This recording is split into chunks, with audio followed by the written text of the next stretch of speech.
Қазақтың ұлттық аспаптарының әр қайсысына арнайы құрылған аңыз көп. Солардың бірі флейтаға бағытталады. Сиқырлы үнімен сан халықтың жүрегін жаулап алған аспап жайлы аңыз сонау өткен замандарда жер әлемді Ескендір Зұлқарнайын билеп тұрған шағында шықты деседі. Аңызға сүйенсек, сол патшаның басында екі мүйізі болған екен. Халықтың көзінен жасыру үшін ылғи да ол шашын өсіріп, әлгі мүйіздерді жабу үшін қайырып жүреді. Қатты өсіп кеткенде шаш тарашшы адам шақыртып, қысқартқаннан кейін құпия жарияланып кетпесін деп оны өлтіріп тастаған. Күндердің күнінде ханның шашын алуға жас жігітті алып келеді. Ол осы істен кейін өзін өлтіретінін сезіп, патшаға жалынуға ыңғайланып көреді. Жұмыс бітеді, шаш қысқарады. Сол сәтте бірден тізерлеп отырған жас жігіт басын шаппауға, тірі қалдыруға барынша өтініш жасайды. Жастай өмірден озғанша қараңғы зынданға тастаңыз деп ұсыныс айтады. Патша оның аянышты көздеріне қарап, өлтірмеуге шешім қабылдайды да тас қараңғы зынданға тастатады.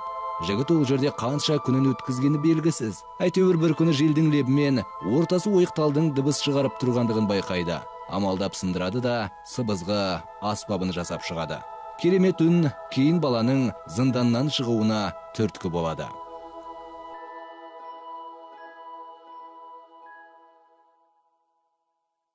Hi everybody. Барлығыңызға сәлем. Менің есімім Джонни Гезлер.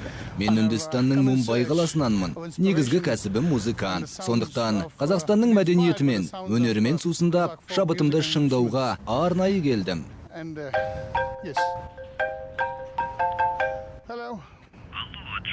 Сәлем серік, қалың қалай? Ұйқың қанды ма? Дұрыс екен. Бүгінгі тосын сыйларға дайынсың ба? Жақсы, келістік. Қазір қайда тұрсың? Қазір келемін. Келістік. Барлығыңызға жалынды сәлем. Менің атым Серік Нұрмолдаев. Мен Тұран фольклорлы этнографиялық ансамблінің мүшесімін. Бүгін Джонниді шабыттандыруға барынша көмектесуге тырысамын. Ал олай болса, кеттік пе?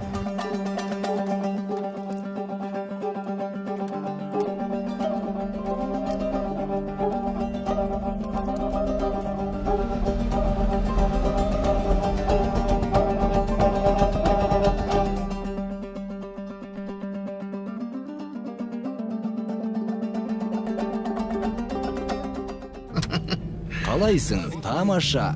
Ал кеттік. Бірақ қайда баратынымыз әзірге құпия. Өйткені Джонни үшін тосын сый болмақ. Оның үстіне барлығымызды таңғалдыратын орын екеніне шүбәм жоқ. Оның маған дайындаған сыйы бар екен. Джонни таңдансын жасырар емес. Жол бойы тығыршықтап, бір орында отыра алмай келеді. Тоқтаусыз қайда бара жатырмыз деген сұрағында қоюдан жалықпайды. Мұны қалай түсінуге болады? Қатты қызығып тұрмын.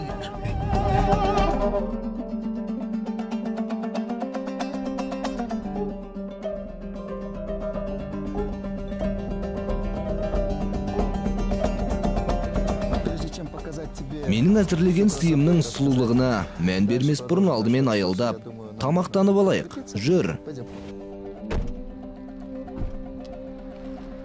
Жалпы біздің ел қалай екен? Керемет. Жолай жазық даланы көрген шығарсың. Иә, тамаша орындар. Бүгін саған көрсететін орным басқа. Ешбір жерде жоқ шығар. Мен шатқалды өмірімде көрмегем. Тосын сый болатынына күмән жоқ. Мен саған тосын сый дедім бе? Демек айтқан Джонни. Керемет, қатты күтудемін. Сен алғаш келгеніңде шабытыңды шыңдауым қажет дебен ғой. Міне, музыка мен табиғаттың сұлулығы үйлессе, содан артық құдірет бар ма? Сондықтан бүгінгі экскурсиямыз тұмса табиғаттың сұлулығына арналады. Мантының дәмін көрсек қалай қарайсың? Жақсы, дәмін татып көрелік. Қосымша үнді шайына тапсырыс берейік. Әрине. Міне Джонни өзің көріп тұрғандай, мантыдан бөлек сорпаға тапсырыс бердім. Оның құрамын айта кетейін. Қайнатылған ет пен қосымша қоспалардан тұратын сұйық тағам. О, ет деген жақсы ғой. Дәмін татып көр. Рахмет, міндетті түрде. Міне, манты да келді. Манты. Иә, қамырмен қапталған ет. Сорпадан берші, дәмін көрейін. Ал, қарын тойды ма, Джонни? Иә, рахмет үлкен. Дәмі қалай? Ұнады ма? қатты ұнады. Иә, шын мәнісінде тамаша ас қой. Ауылда жасалған мұндай астың дәмі тіліңнен кетпейді. Ал енді жолға шығайық.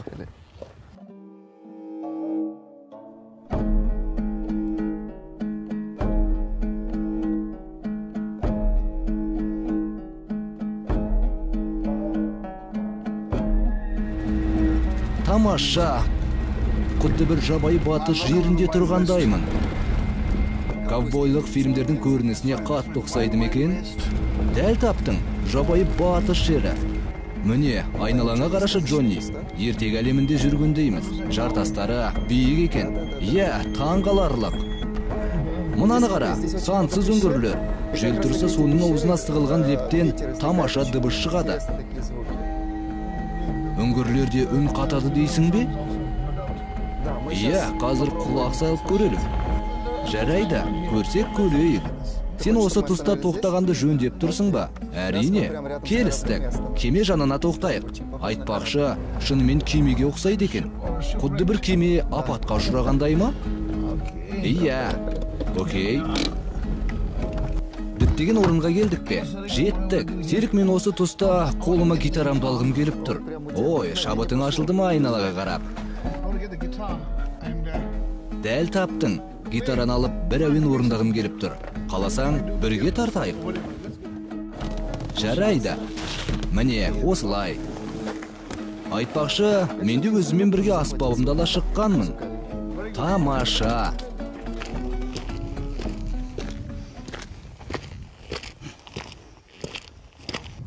Табиғат ананың құдіретіне арнап ән айтса қалай болады? Тамаша емес пе? Айналаңа қарап, өткен заманға сапар шегесің.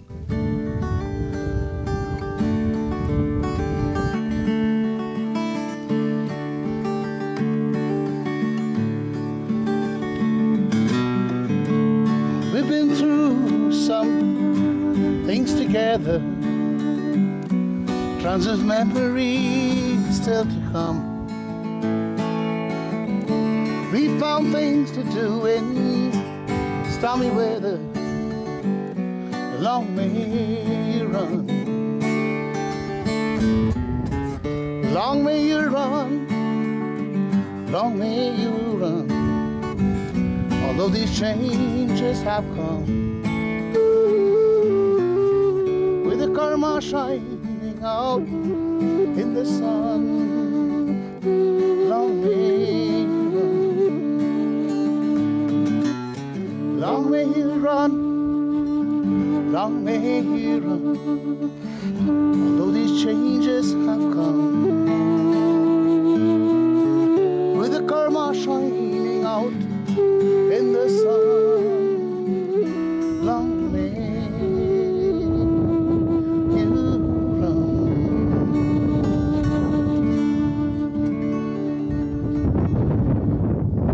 Әуеннің құдіреті деген тамаша емес пе? Желдің дыбысы дейсің. Жел емес, үңгірлер мен тастардың ықпалы ғой. Бұл үнді тудырып тұрған. Сенің үрмелі аспабың секілді. Оны қалай атайды? Бұл үрмелі аспаптың аты сыбызға. Маған сенің осы жерге келіп бірден шабыттана, еркіндікке бет алғаның ұнады. Иә, өйткені бәріміз бір-бірімізбен байланыстымыз ғой. Ал олай болса, ары қарай жүре түсейік. Ол жақта да керемет орындар жетерлік. Кеттік, көрсек көрейік.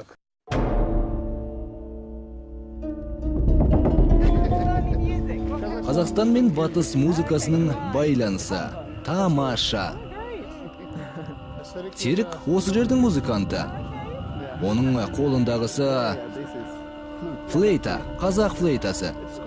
Қалай аталады дебең? Сыбызғы. Саяхаттарың сәтті өтсін. Рахмет. Сенімен танысқаныма бүгін екінші күн болыпты. Осы елдің әуенін тыңдадым. Мен үшін бұл ел, жер, мәдениет, таңсық болып көрінуде. Саған да мүмкін әсер етіп жатқан шығар. Сондықтан шабыт екеуімізге де бірдей келуде. Әрине. Шынын айтсам, сыбызғы үні осылай шығады деп ойламаптым.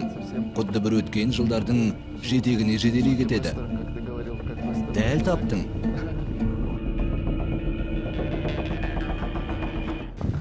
Джонни менің досым, музыкант. Ол мұнда өз өнерін шыңдау үшін келген. Түсінікті. Өзің байқаған шығарсың. Дыбыс ерекше шығады. Оның аспабы қайда? Инструментің қайда дейді. Мына жерде. Оның әншілік қасиеті де бар. Одан да тыңдап көрсеңші. Окей. Жүр, сен қайда дайындаласың? Мұнаны қара, осы жерге тұруға болатын сияқты. Қарашы, тоқтай тұр, алдымен мына тұсқа тұрайық. Міне, оның қасиеті. Қалай істедің? Бұл оның аспабы. Мынау аспап па? Біз Қазақстанда осы аспапты жақсы қолдан аламыз. Дыбысы мына жерден шығады екен ғой. Сен де бағыңды сынап көршіңші. Мүмкін сен де істей алатын шығарсың. Қане айтып көріңіз. Мұны қалай басу керек? Мына тұсында. Қалай ойнасам екен? Өзіңнің ыңғайыңа қарасаңшы. Ал, ойнап көр.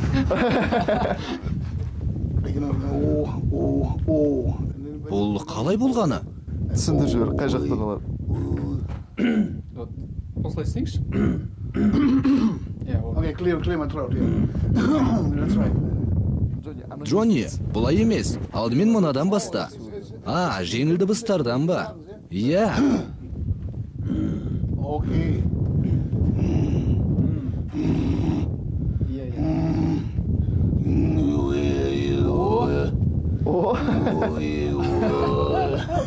Қалай, бола ма?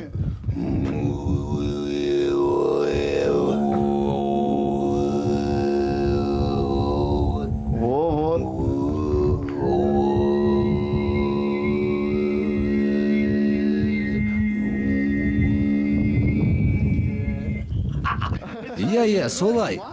Рахмет. Қазақша рахмет.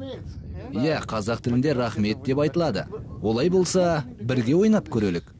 Одан да көмеймен сыбызғы және гитараның үнін қосып, бірге ән айтып көрмедік пе? Бір жағынан байланыс анықтаймыз. Горловой.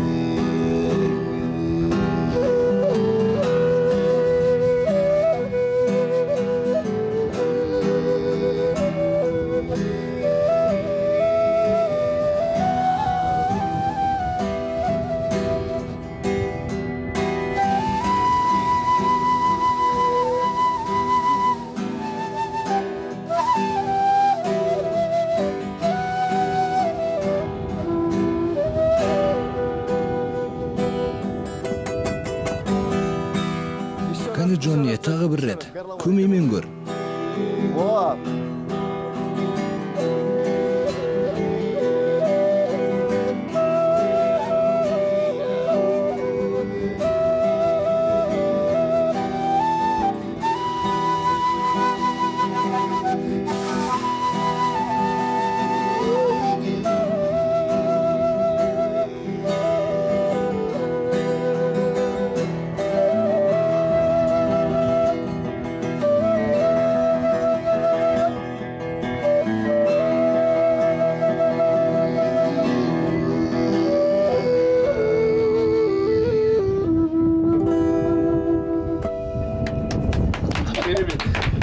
Рахмет. Бұл тамаша болды. Иә, ғажап.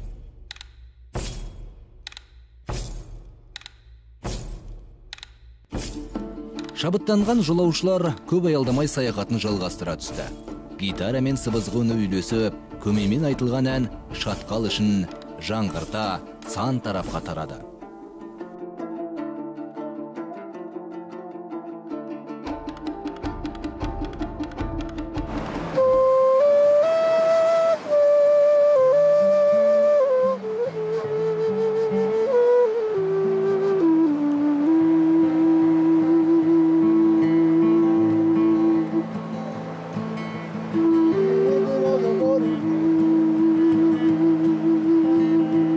Blowing down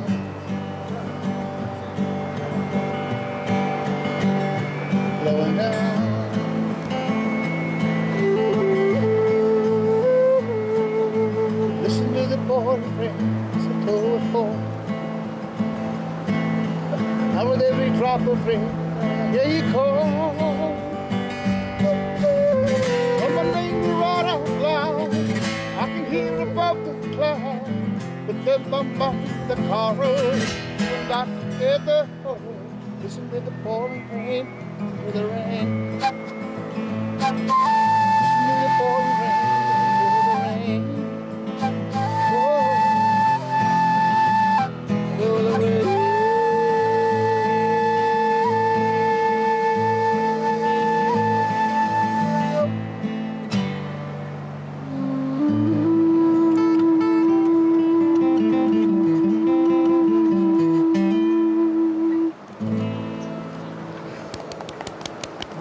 Жарайсыңдар.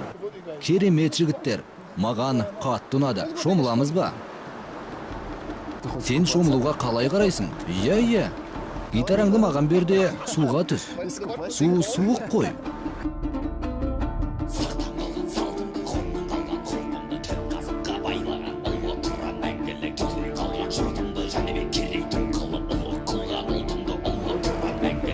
Джонни, бұл қазақтың киіз үйі.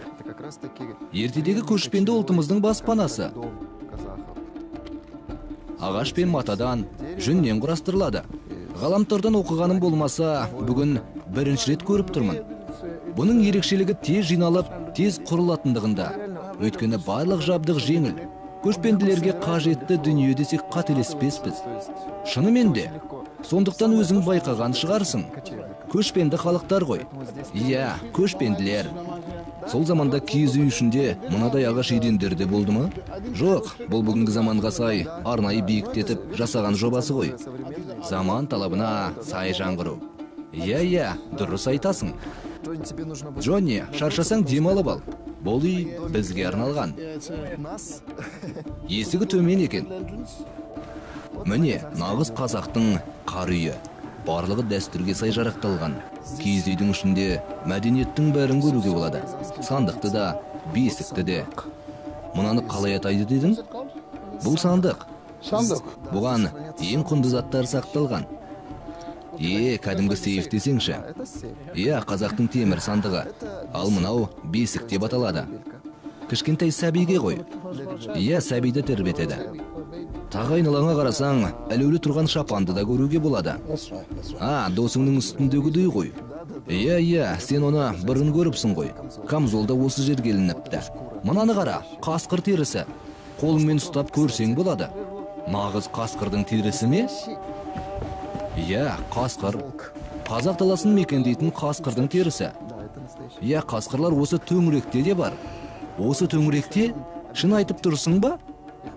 Расымен бар. Қонақтарды қазақи дәстүрмен төрге шығарамыз. Төр қонақ үшін ең жақсы орын. Сен де сол жерге отыр. Рахмет. Біз осылай қонақ жайлылығымызды көрсетеміз.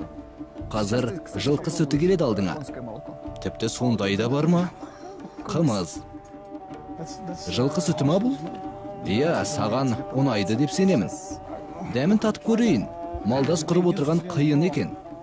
Нағыз қазақ секілді осылайша жерде малдас құрып отыру керек. Қалай? Міне қара, аяқтарыңды қайшылай қосып отырасың. Мен қатты семіз сияқтымын. Тіпті тамаша емес пе? Отыр.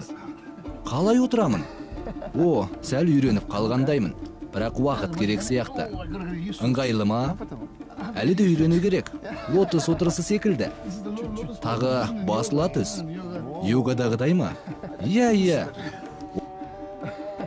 Осылай жақсы.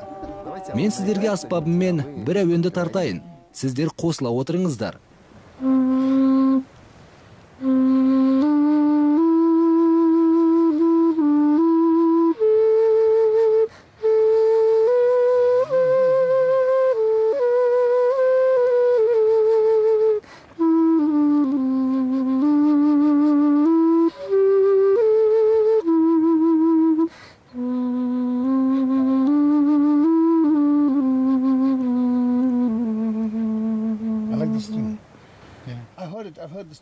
Мына әуен маған қатты таныс.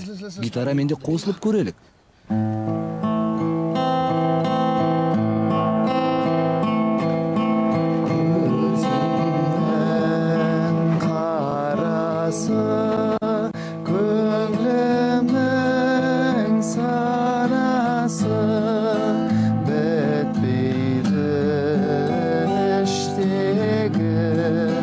ғашықтың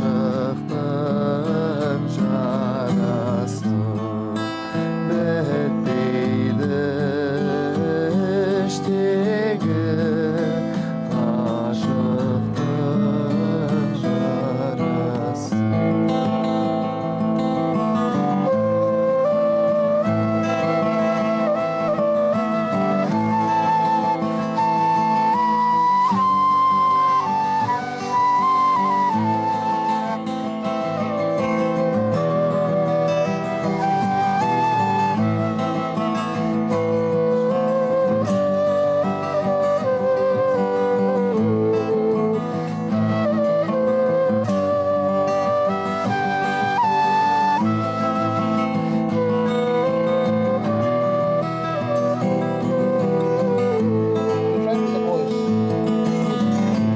Өзімнің қарасы көңілімнің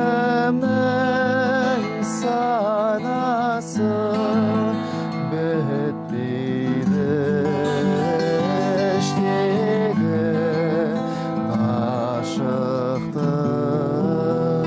жарасы.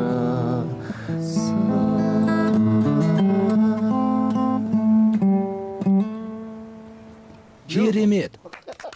Бұл қазақ әуені мен батыс әуенінің тамаша үйлескен сәті дер едім, бауырлар. Тамаша.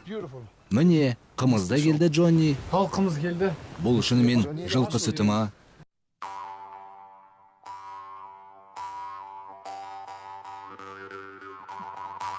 Рахмет үлкен. Қазақша айтайын, рахмет деп.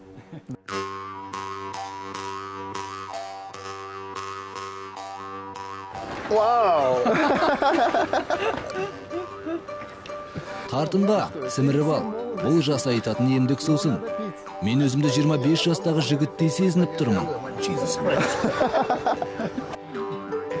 Тағы ішесің бе?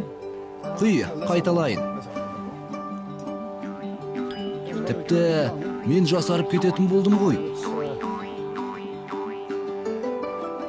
Қалай болмасын, сенің ішкі жан дүниең жас қой. Мына тостағаннан кейін өзімді тіпті боз баладай сезініп тұрмын. Сендер үшін, бауырларым, сенің жас жан дүниең мен музыкаң үшін ұрттайық. Oh, mamma mia. Сәлем, менің қымбатты достарым. Бүгінгі күн мен үшін өте тамаша өтті. Шарын шатқалы мен ондағы ғажайып әуендер шабытымды шарықтата түсті. Жаңа идеялармен сусындадым. Ертең досым Серікпен тағы да керемет саяхатымызды жалғастыратын боламыз. It's just a song before I go to whom it may concern.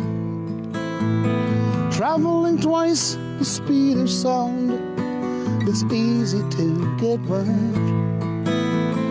When the show is all over, we have to get back home.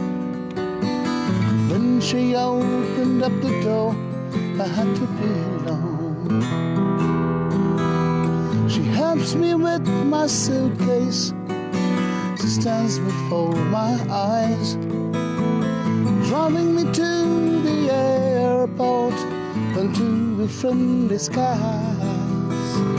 Going through security, I held her for so long. She finally looked at me in love, and she was gone. Just a song before I go, a lesson to be learned. Traveling twice the speed of sound, it's easy to get burned.